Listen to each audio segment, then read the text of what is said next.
Virendra Jamnagar station पर बने एक चाय के स्टॉल पर काम करता था।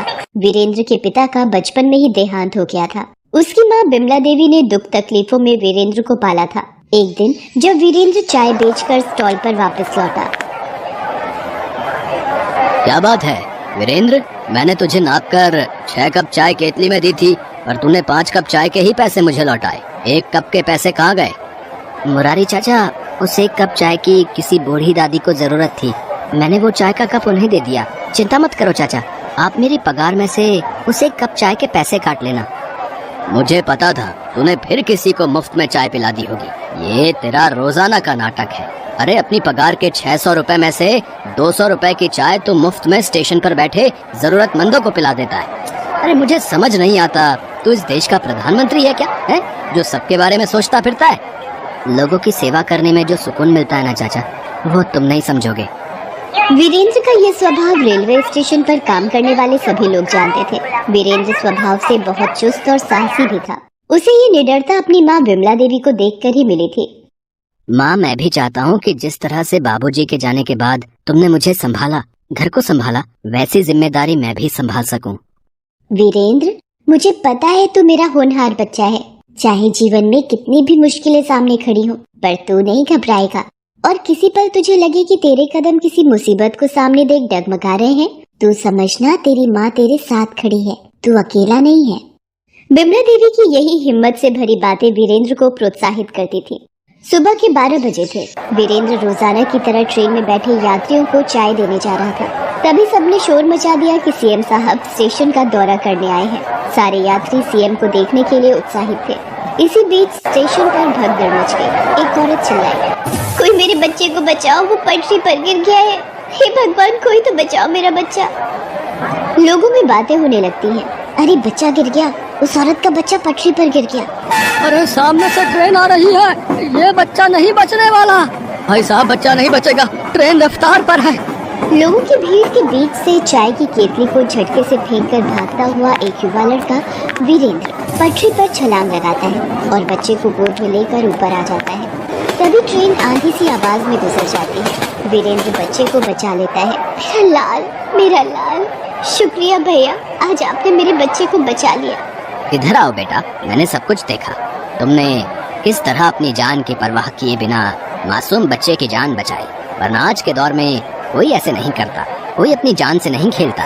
वेल डन बेटा, शाबाश, एक दिन तुम बहुत आगे जाओगे। धन्यवाद सर, इस बच्चे की जान बचाना मेरा कर्तव्य था। आज इन्हें मेरी जरूरत थी, मैंने इनकी मदद कर दी। आगे भी यदि किसी भी व्यक्ति को मेरी जरूरत होगी और मैं मदद करने में सक्षम होऊंगा तो मैं मदद के लिए हाथ जरूर बढ़ाऊंगा। वीरेंद्र की साहसी बातों को सुनकर सीएम साहब बहुत खुश होते हैं और अगले दिन वीरेंद्र को अपने ऑफिस बुलाते हैं। आओ वीरेंद्र, बैठो। मुझे पता चला कि तुम जो चाय बेचते हो उसमें से कुछ चाय मजबूर लोगों को मुफ्त में पिलाकर अपनी पगार में से पैसे कटवाते हो। वीरेंद्र बेटा, तुम सच्ची सेवा करते हो और भी कई बहादुरी के किस्से तुम्हारे बारे में सुने हैं। वो क्या किस्सा था जो तुमने दुकानदार से लड़ाई की थी और फिर बाद में उसने क्षमा मांगी? सर, आपको ये सब टीटी भैया और मुरारी चाचा ने बताया होगा। जी, मेरी लड़ाई उसकी अपनी गलती की वजह से हुई थी। बात ये थी कि उस दिन मैं जब घर लौट रहा था तो रात ज्यादा हो गई। मैंने देखा। भैया, पानी की एक बोतल 80 रुपए की, पर इस बोतल पर तो 40 रुपए लिखे हैं। लेनी है तो ले ले, वरना जा यहाँ से। बोतल दिखाना जरा भैया। ओ भैया, इस बोतल पर तो सच में 40 रुपए लिखे हैं, तो आप इन्हें 80 रुपए में क्यों दे रहे हो? ये तो गलत बात है ना। ये लो, ये एक और आ गया प्रधानमंत्री बनने। तू उसका रिश्तेदार है जो बीच में पड़ रहा है, या फिर तूने पूरे देश का ठेका ले रखा है? अरे जब इतनी रात में दुकान का बंद शटर दोबारा खोलूंगा तो ऊपर से कुछ तो कमाऊंगा ही ना। यही कालाबाजारी देखकर मुझे गुस्सा आता है। यदि आपके साथ भी कोई इसी तरह से व्यवहार करे और जरूरत पर आपको सस्ती चीज महंगे दामों पर मिले तो आपको कैसा लगेगा? बताइए, कोई आपके साथ भी ऐसा ही घोटाला करे, 100 रुपए की चीज 200 में दे, तो आपको गुस्सा आएगा या नहीं? आपकी मेहनत की कमाई बर्बाद होगी ना। गलती हो गई भाई, गलती हो गई। ये लो, तुम्हारे 40 रुपए वापस ले लो। और तुमने तो आज वाकई मेरी आंखें खोल दी।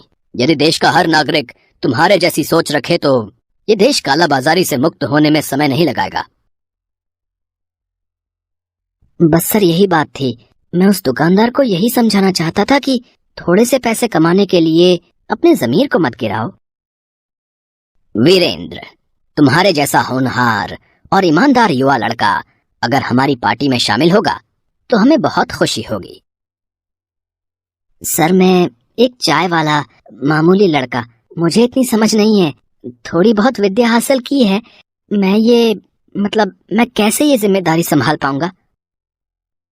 वीरेंद्र, मैं तुम्हारी मदद करूंगा और तुम्हारा अपना विश्वास और साहस बल ही तुम्हें अपने कार्य में प्रगति देगा। सीएम साहब की बातों को सुनकर वीरेंद्र पार्टी के साथ जुड़ने के लिए हामी दे देता है। ये सब सुन विमला देवी भी बहुत खुश होती हैं और वीरेंद्र को आशीर्वाद देती हैं। वीरेंद्र पार्टी के साथ मिलकर शहर के सारे कामों पर ध्यान देता था और उसकी रिपोर्ट सीएम को देता था। वक्त बीता, पार्टी में कार्य करते हुए एक दिन सीएम ने वीरेंद्र को घर बुलाया। वीरेंद्र, अब मेरी उम्र हो चली है तो मैं राजनीति का कार्यभार संभालने में सक्षम नहीं हूँ। तुम मेरे बेटे की तरह हो। मैं चाहता हूँ अगले सीएम के लिए तुम अपना नाम दो। तुम मेरी पार्टी के सबसे होनहार सदस्य हो। मैं चाहता हूँ इस शहर की प्रगति के लिए तुम ही अगले सीएम बनो। धन्यवाद सर, आपने मुझे इस काबिल समझा। सीएम के चुनाव होते हैं और वीरेंद्र चुनाव जीत जाता है और शहर का सीएम बन जाता है। सीएम बनते ही वीरेंद्र पूरे शहर का नक्शा ही बदल देता है। सरकारी स्कूलों, सरकारी दफ्तर, सड़कों की मरम्मत, जहाँ भी कोई कमी होती वीरेंद्र ठीक करवा देता। लोग वीरेंद्र की वाहवाही करते नहीं थकते थे। अरे लिख कर रख लो, अगला प्रधानमंत्री वीरेंद्र ही होगा। हाँ भैया सही बोल रहे हो। अगर वीरेंद्र जैसा प्रधानमंत्री देश को संभाले तो ये देश विश्व में नंबर 1 बन जाएगा भैया। धीरे धीरे वीरेंद्र का नाम देश के हर कोने में प्रसिद्ध होने लगा। सभी के कहने पर वीरेंद्र प्रधानमंत्री के चुनाव के लिए खड़ा हुआ और देश की जनता के प्यार और सम्मान से सफल वोटों से जीतकर वीरेंद्र एक दिन देश का प्रधानमंत्री बन गया और अपनी माँ विमला देवी से मिलने जाता है। माँ, मुझे आशीर्वाद दो, मैं देश के प्रति अपनी जिम्मेदारियों को आखिरी सांस तक निभा सकूं। मेरे बेटे, मेरा आशीर्वाद तो हमेशा ही तेरे साथ है। खूब तरक्की करना और देश की सेवा करना। मुरारी चाय स्टॉल वाला भी वीरेंद्र को देखने आता है। वीरेंद्र मुरारी के पैर छूता है। उस दिन वीरेंद्र को आशीर्वाद देते हुए मुरारी को समझ आ गया था कि आज एक चाय वाला बना प्रधानमंत्री उसके सामने खड़ा है।